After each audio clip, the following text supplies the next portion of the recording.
Hey everyone, my name is David Rao, and I'm the music teacher who blogs at makemomentsmatter.org. You can also find my ideas on Facebook, on Instagram, on Patreon, on Pinterest, a variety of places when you search for my name, David Rao, or Make Moments Matter. Tonight, I am sharing my end of semester Q&A, and I know you're going like, it is not the end of the semester, it is only Thanksgiving break. And some of us aren't even on Thanksgiving break yet. I totally get that. However, I only do 15 of these videos every semester. And so this is video 15. So if you made it to this video and you're like, why does he mean end of semester? That's what I'm saying. It's like the end of these videos for this semester. Thanks to everyone who left questions. If you have a question you want to ask me, you can pop it in the chat now and I'll try and get to it. There are a couple that we're going to try and hit. Okay, so a couple quick things. I am getting over what my students gave me before Thanksgiving break, which is a cold. Woo! So if I sound a little weird, that's why. If you hear anything in this video that you're like, this is so interesting, I want to find more about that, I have a whole page on my blog dedicated to the links and things I talk about.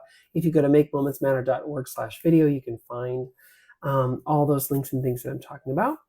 Okay, if you are like, hey, these videos are cool, but I want to see you in person, guess what? In the spring, I'm doing several different workshops. A couple you can plan ahead for. End of January, January 31st, I'm going to be at the Colorado Music Educators Association in Colorado Springs. I'm excited about that. A week later, on February 7th, I'm going to be in Kentucky at the Kentucky Music Educators Association. March 1st, I'm going to be at Central Ohio, which is in Central Ohio ORF chapter, which is in Columbus, Ohio. And then on March 8th, I'm going to be at the Utah ORF chapter, which is in Salt Lake City. So if you're in any of those places, and maybe a couple more things to be announced, but working those out. If you're around those places, I'd love to see you and hang out next spring. So let's plan ahead. Okay, a couple other things. If you are like, I want more of these videos, I want more training, David, why is this the last one of the semester? Guess what? This is year 7 of doing this. And there are tons and tons of videos you can go back and look at for fall content, holiday content, just random everything content. I put a link on the links page to like the Musical Mondays archives. Or if you're like, I want ideas because I know Black Friday is coming up and there are going to be sales and stuff. I put a link to my favorite Amazon stuff, to books list.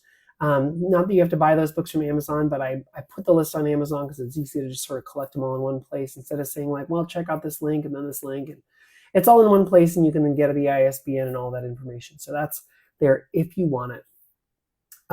Also, this, for like the first time in forever, I get the full week off for Thanksgiving, which is crazy, which is why I'm wearing pajamas, which is why I'm in my brand new, if you're listening to this podcast, I'm so sorry you can't see this, but I'm wearing, it has nutcrackers on it. It says, we march to our own drum.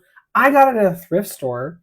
It is super comfortable. I know it's just a pajama top, but I'm going to wear this to school. I don't care on pajama day or not pajama day. It's a long sleeve t-shirt. You can't tell me that's not normal whatever day wear. Anyway, so I'm going to wear this. I'm so excited about it. And I got it at a thrift store for like $3 or something. Who would give this away? I don't understand. But anyway, this is my week off for Thanksgiving. And so I am not just like laying on the couch with my dogs and doing jigsaw puzzles. I mean, I am doing some of that, but I've also been doing a lot of stuff on Teachers Pay Teachers. I've been doing some updates and adding some new things. In fact, I just added a new product, which is like musical symbols and musical information in these like cool, colorful, like Christmas holiday light bulb things. It's half off for the rest of today. If you're interested, go check that out. Also, I'm doing a lot of updates to stuff. TPT authors, we go back to old products and we update them all the time. One of the things is all my interactive games about 1.5 years ago, the company that hosts them was like, hey, there's this weird technical glitch. You have to change all of your URLs. So that meant I had to change all the URLs and all the QR codes. So if you are going back to a game that you purchased from me like a long time ago and you're like, why doesn't this work? I should email him. Download the update first. And then if it doesn't work, email me. But I've updated all those URLs. So if you're like, this isn't working, there might be a fix. But like one of the other things I did today was if you have any of my bulletin boards with like every month is a set of 30 different musician profiles, and it's musicians who are born that month. There's a bundle of it called Rockin' All Year. If you have any of those, I went back and I added all calendars for 2025 and made tweaks and edits to different profiles and things. I try and go through every year and make adaptations and stuff. So those changes, if you have purchased any of that stuff, go back and look. Or any resource, if you're like, oh, this is odd, maybe is there an update? If there's an update, you have access to it in TPT under my purchases. So check that out. Lots of updates and things going on. And if you want to get this for only $2, it's pretty colorful, pretty exciting. Anyway, and it's on there right now. It's $2 until tonight at midnight. Okay, that's all the back stuff, all the housekeeping stuff I got to talk about. So let's get to your questions. So y'all gave me some really fun questions over the last week. If you have questions, like I said earlier, if you have questions you want me to address, pop them in the chat. I'll try and catch those and answer them. So the first question is, someone was talking about concert prep and said, let's see. Do you ever run into dead ends with programs or have a hard time finding the flow of the program? Further, have you had time to adjust and tweak where it's at? Have you just cut a theme completely? I'm doing a Texas program. It's been so difficult to figure out what I want to do, even though I just switch some things around so I have more time. We're going to stick with it, but this is frustrating. Okay, so the assumption is that this person is making their own concert, because I know you can. There are some people call them canned programs where you buy a book and it comes with a CD and all the speaking parts and all the stuff all in one place. And no shade to that. Those are great. Some are great, some are not. Like any program, anything you buy, how you use it, when you use it, whatever. You can find some really, really great stuff and some really things that your kids will love. So no shade to canned musicals. But this person is talking about they're creating their own. They found their own theme. They're doing their own thing. Have I ever gotten stuck with stuff? Yes, all the time. What I tend to do is I like to think about like a year in advance. I like plan out what I think the theme will be. And then all year long, as I like go to workshops or look through books or whatever, as I'm going through, I go, oh yeah, I'm planning on doing X, Y, and Z thing next year with this grade. And so I pull that out and set that aside. So by the time I actually have to sit down and decide, like, this is what I'm going to do for the concert, I have a list of ideas, songs, things I could pull from. So if, like, for example, the concert that I'm doing in March is The Day the Crayons Quit, the book, based on the book, with my second graders. I have been pulling stuff for that all year long. I know there are people online, other teachers who have done this book, and I have reached out to them and said, hey, can I look at what you did? And so I think part of the trick is planning in advance and pulling all that stuff as you go throughout the year. So like I have tentative ideas for what I want to do, not this school year, but next school year, so that as I'm planning going through the year, so it's not like a mad dash in the 10 weeks before a concert. So I'm like planning sort of ahead and thinking ahead as I go. Have I ever gotten stuck? Yes. And sometimes for the better. So like last year, I thought I was going to do something about like community partners. Like my fourth grade program every year has a portion of it is dedicated to veterans and honoring veterans. It's around Veterans Day. It's not just a Veterans Day program, because I think I would go crazy if every year I had to teach like only patriotic songs and the same exact ones to fourth graders. I would go nuts. So it's like lightly based around Veterans Day, but there is a part in it that is dedicated to veterans. We do every year. But the rest is sort of up to me. So last year I was like, maybe I'll do like community partners, and like veterans can be one of the like jobs that you could have. And I could do something about like firemen and something about like police officers and something about like frontline workers in medical fields or so. Like that was like the general idea. And as I was like pulling things, I did not like it. What I was pulling together, I was like, oh, I could maybe do this, but I don't really love, I don't know. And then I was inspired by Taylor Swift. And I was like, oh my God, the Eras Tour. It's like so cool. What if I did something Eras Tour? What is Eras Tour? And then I was like, what if I did America, the Eras Tour? And so that's like what I came up with. And then it was like, oh, then things started falling into place. So I think the first thing is you have to find a theme you really love, and then go from there. Sometimes you'll find that theme you'll really love and you will still struggle. And that's when you reach out and say like, hey, does anybody have blah, blah, blah, blah, blah. And maybe not just like a random, like on one of those Facebook groups, like, hey, send me all your favorite blah, blah, blah, and go. Because every time I see those posts on Facebook, I'm like, it stresses me out, and I don't feel like you always get a lot of great answers from it. Like sometimes, but not always. So whenever I say like, hey, oh, I need ideas, I email my like 6 bestie teacher friends first, like, hey, have you done this before? Have you done anything like this? What do you think? What was your idea? And it's like, here's my idea. Not like you must give me ideas, but like, here's my idea. Do you have anything that comes off the top of your head?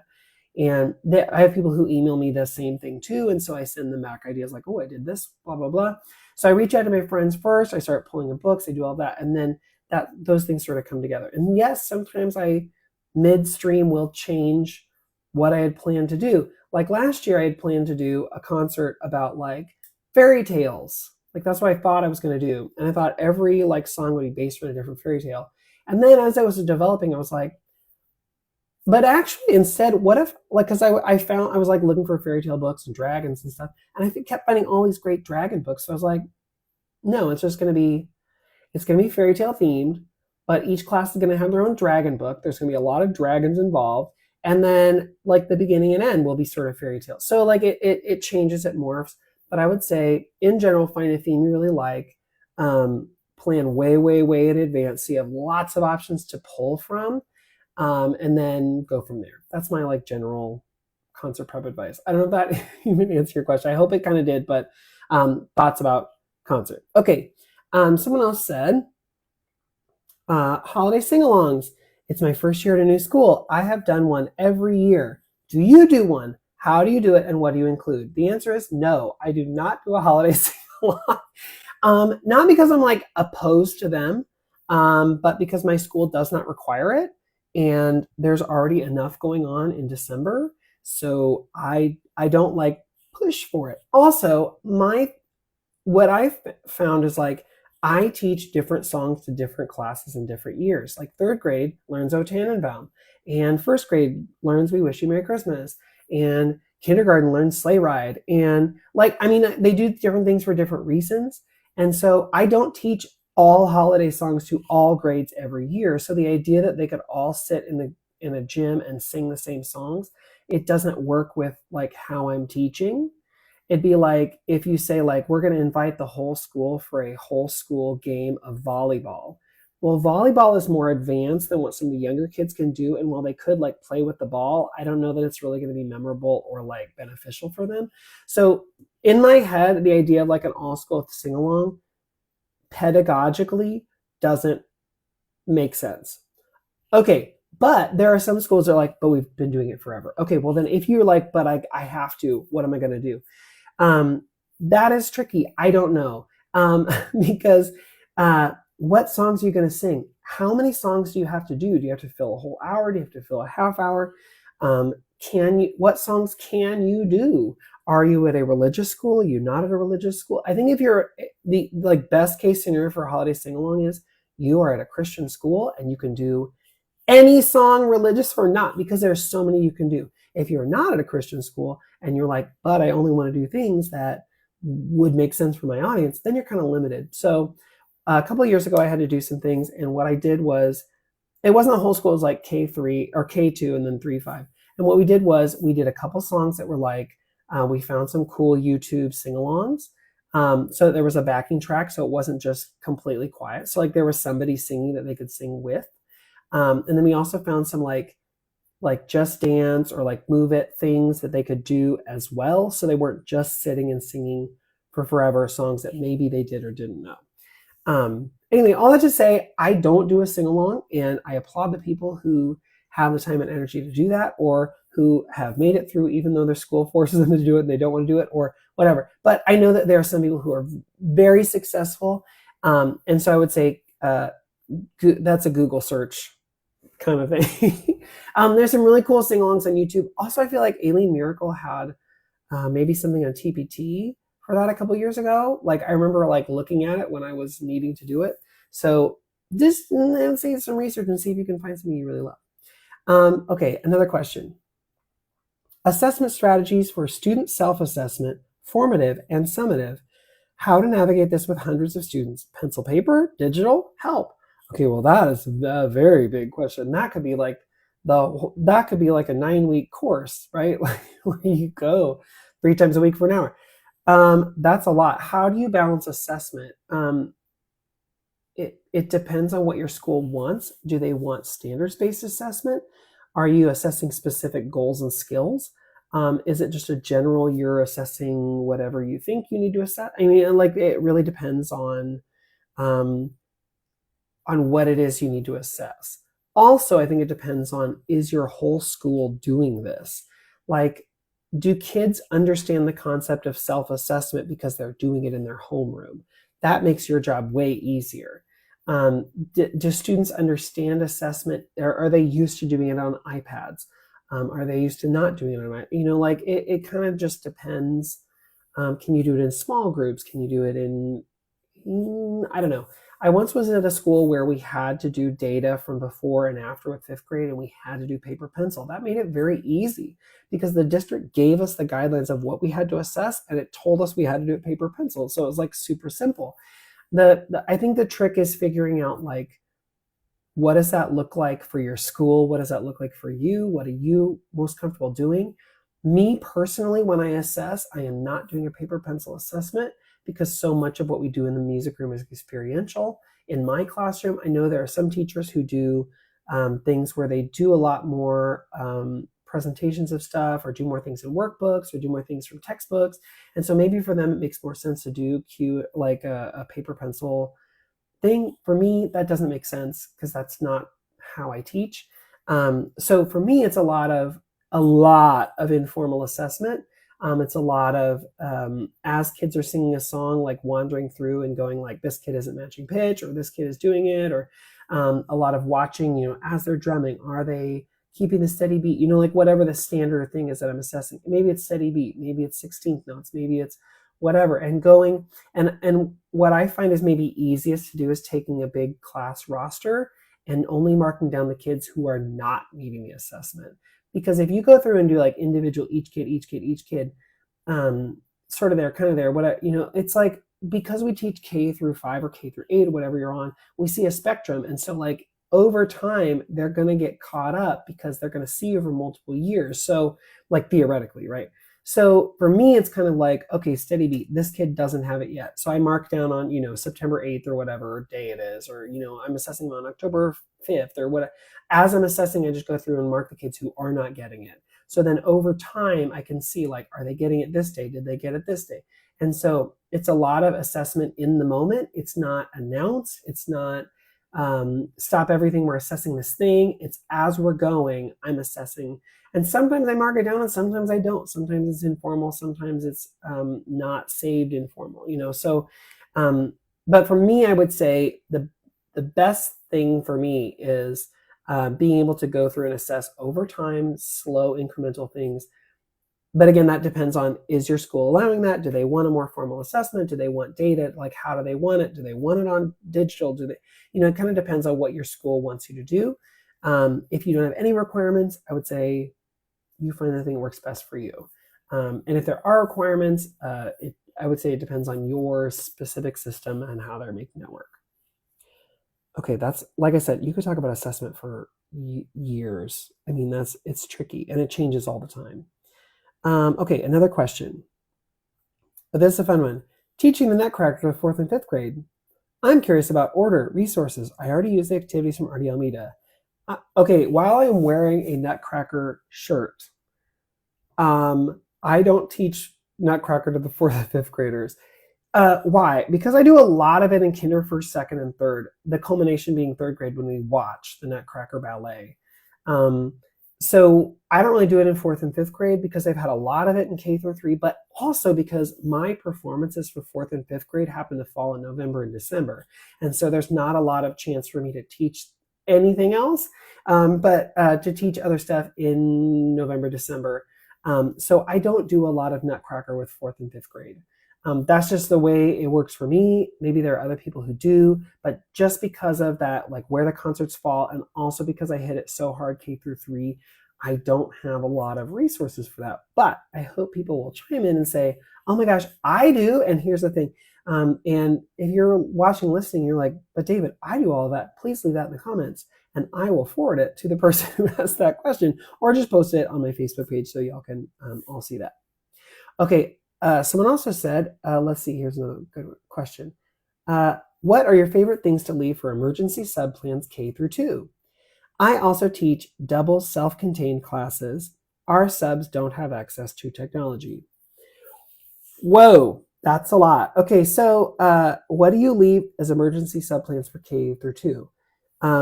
With K through 2, I tend to leave a lot of books, a lot of like videos that they can like dance along to, move along to, sing along to, a lot of coloring pages, a lot of, and just variety of all those things. And then some, like, there are some DVDs, videos, things that I love to use, like Carnival of the Animals, or I mean, there's just some different cool sort of things that are easy to leave for younger grades. Coloring pages are something that I feel like are very easy to do. I have like 4 different versions. I have one that I bought on TPT years ago that's instruments. I have one that I made a couple years ago and is on TPT that is coloring pages for instruments. One that's animals holding instruments. So just a couple different things like that that seem to work pretty well for younger kids. They like to color. They like to take it home with them. Also, I have done in the last 2-3 years a series of resources called Book Companions. And I've made, I think, 21 of them. So there are these 21 books. I don't think I have one right here at the moment. Do I? No, I don't have one right in front of me, but there are 21 and they're linked on my links page. And basically, if you have the book, the sub can read the book. I sometimes will record myself reading in case it's like you sing the book or whatever, or there's a sung element. So sometimes I'll record that. But usually I leave the book for the sub to read. And then along with it are, for older grades, like an essay worksheet, a worksheet with multiple choice. There are also, for younger grades, there's like just coloring pages. There's sometimes like word matching, like easier things for younger grades. So there's the book and then worksheets or coloring or whatever. There's also, if you do have technology, if you're listening to this and you're like, I'm not the person who has no access to technology, but there's also a PowerPoint with like information about the musician's life that the book is based around, or maybe it's based around the bassoon. Well, it gives more information about that. A link to a page with like links to media and stuff and found online. And the subs that I've given that to have really liked it because it's like read the book and then choose this path, this path, this path, or this path. And so it's like choose your own adventure for the sub. And if they're more comfortable, just like, I just want to hand out the worksheets, okay. Or if they want to like read through the PowerPoint about the person's life and then do the worksheets, they can do that. Or if they just want to do like the PowerPoint and then watch videos, they can do that. It gives the sub options when I know there are subs who they walk in and they're like, I thought I was going to teach 2nd grade. I'm teaching music? What? And so having a physical book there for them to read, they usually feel comfortable reading aloud, subs do, and then giving them some sort of extra thing that goes with it to sort of extend that lesson in whatever way they feel most comfortable. Has been really, really helpful. So that's like my number one thing I leave for subs. And like I said, I'm lucky that my subs have access to technology so they can take that route if they want. But if you're in a place where you're like, I don't know, maybe that, there's the book, and then you can print off like the coloring pages, the worksheets, or things like that, that for younger grades, depending on the book or depending on the grade, like 2nd grade, they can do some of that worksheet stuff too. And it gives them something that they can do for your class. And like when I would leave that for my class a couple years ago, and it was just 30 minutes, that was like perfect. Now that my classes are an hour long, I have to supplement that because I can't just leave like the one book and resources. It's not really enough for an hour, depending on the sub you have. But it has been really, really helpful for subs to leave that and to go like, here's this thing, you get to choose what it is you decide you want to do with it. Okay. That's most of the questions, and no one's left any questions in the comments, I guess. So there's none, which great. I'm answering all the questions that anyone's ever had. There's one more. Yes. Okay. I knew there's one more. I have a hard time keeping my students engaged when learning more about how to play the recorder. What is something I can add to my routine? A game, maybe, that would help them continue to be excited. I've tried learning as a class, which they've grown about, and learning songs of their own, which they don't seem to have the skills for, even though I go through how to figure out notes and write the music, but nothing keeps them excited. They seem to end up frustrated instead of having fun. Okay, so I have my perspective before I took ORF levels and after I took ORF levels, and they're different. My answer for this. my answer before would be like, oh, I don't know, like go on TPT or go on Pinterest or go and find some stuff. And sometimes there are games and things that get kids more interested or whatever, and that's cool. And even now I use some of those things because I mean, kids, it depends. Recorder's tricky because they're like doing 8 different things, right? Like if you, from what it sounds like, you're having them reading from music, like staff. It sounds like because you talk about how the skills to go through and figure out the notes, which sounds like reading on the staff. So if they're reading on the staff, that's one cognitive skill. They're also having to stay in time with other people. That's another skill. They're having to use air in a controlled way. That's another skill, a refined skill. They're also having to do potentially 2 different hands doing different things, which is then another whole skill. So like recorder is a lot of different things. And there's the whole interpersonal communication and trying to keep up, and do they have a learning disability? And I mean, like all these things play into, are they successful playing the recorder? And it's silly to say like, they're not very good at this. It's the first time they've ever done this probably. And how early are you putting them on record? So like recorder itself has its own issues that we have to think through when you're deciding, are they successful or not, right? But my answer post ORF levels is, you should not treat the recorder like a pre-band instrument. You should not teach the recorder as if you are teaching a band instrument.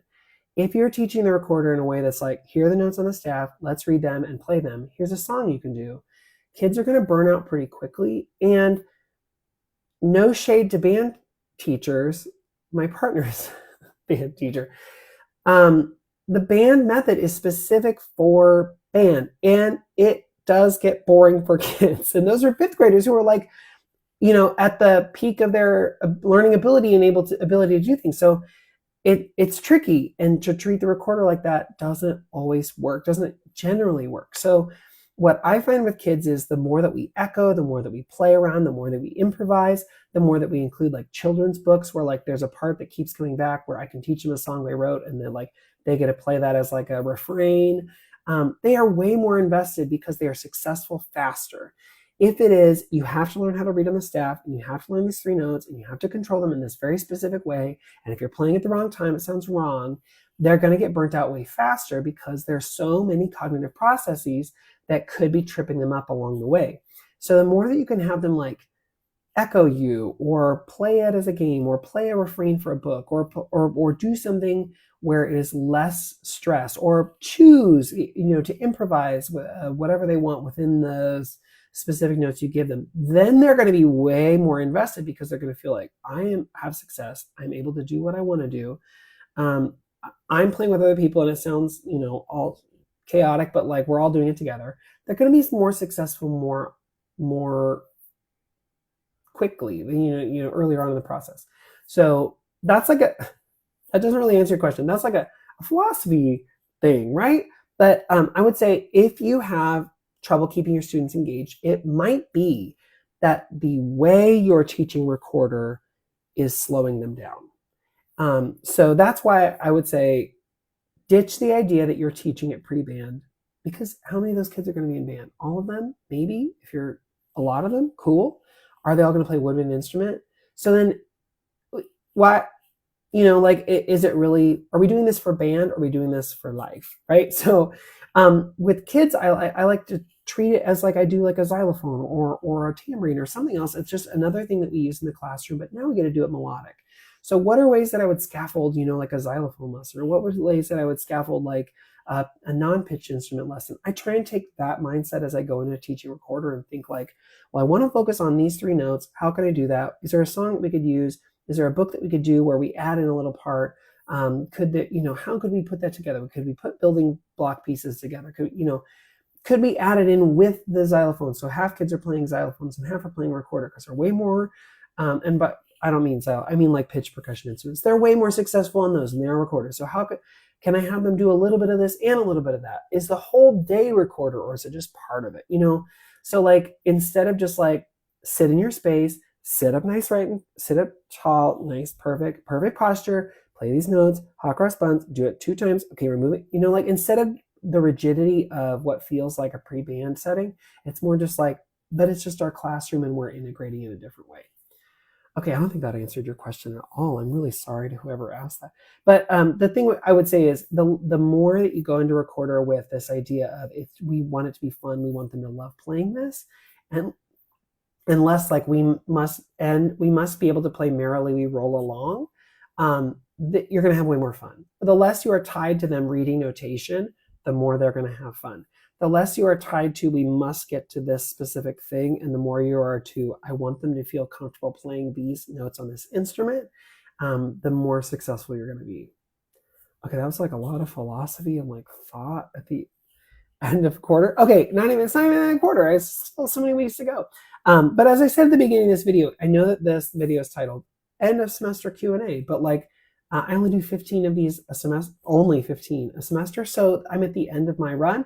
So I'm going to be back again in January for more Musical Mondays videos, but I'm still going to be doing a lot of stuff throughout the rest of November and December.